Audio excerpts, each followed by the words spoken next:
Romanticism by Jenna Gleeson.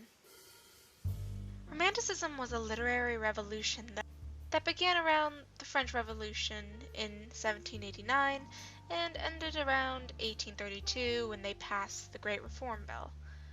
It was mostly prevalent in Germany. Jean-Jacques Rousseau is considered the father of Romantic philosophy.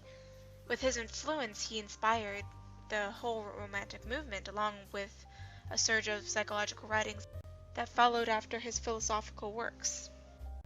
Although we think about Rousseau as a part of the Enlightenment, many of his first works were actually anti-philosophy and anti-Enlightenment, which is why many of the Romantic followers were guided by his words. Romantic literature is noted specifically for its characters, who are usually outsiders, shunned by society, rugged, unique characters who don't fit the status quo. The authors, one could say, would be seen as tormented souls, like their characters. Also, Romanticism is much more focused on the artistic nature and irrationality of a piece. You could basically think of it as the opposite of realism and classicism. Romantic literature is focused less on the logic of a situation and more on a common theme that incorporates a type of passion.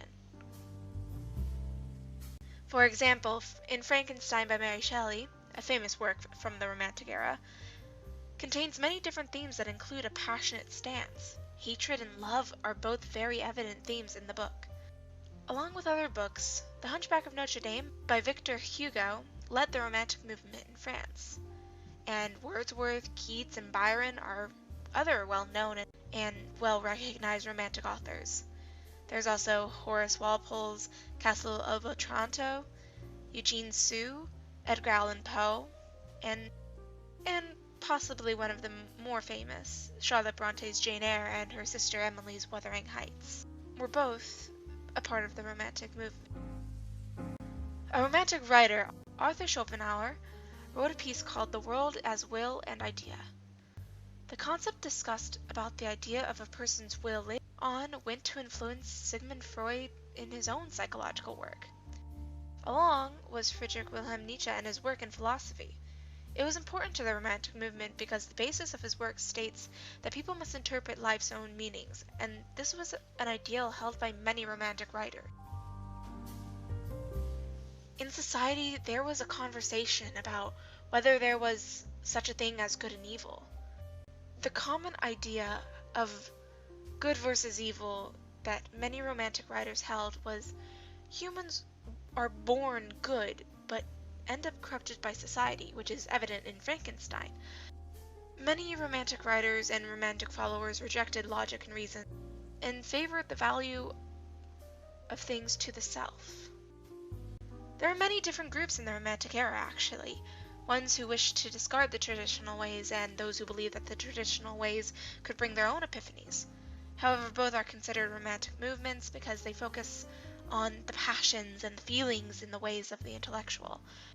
There's no real rationality to Romantic thinking. The Romantic movement led to a revival of Gothic architecture, art, and literature, mostly led by Carl Friedrich Schinkel in Germany, who made plans for Gothic structures.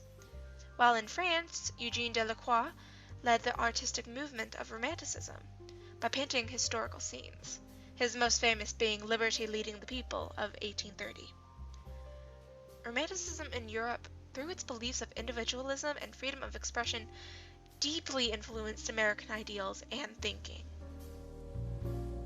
Many of the most famous Romantic authors sympathized with the French citizens in their revolution. Authors like Shelley and Byron understood the principles behind the revolution and embraced them in order to bring influence of those ideas into Britain.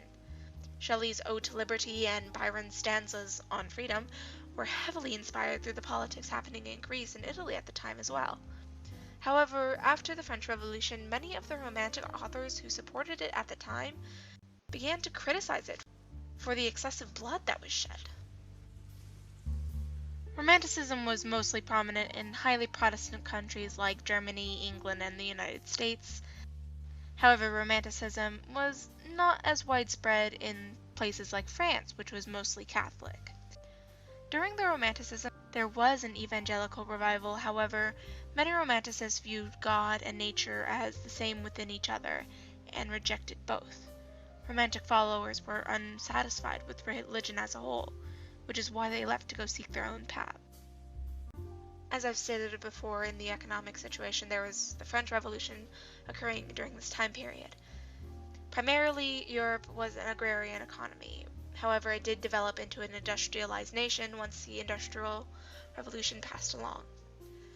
After the Industrial Revolution occurred in Europe, population doubled, labor forces grew bigger, and so did the demand in the markets.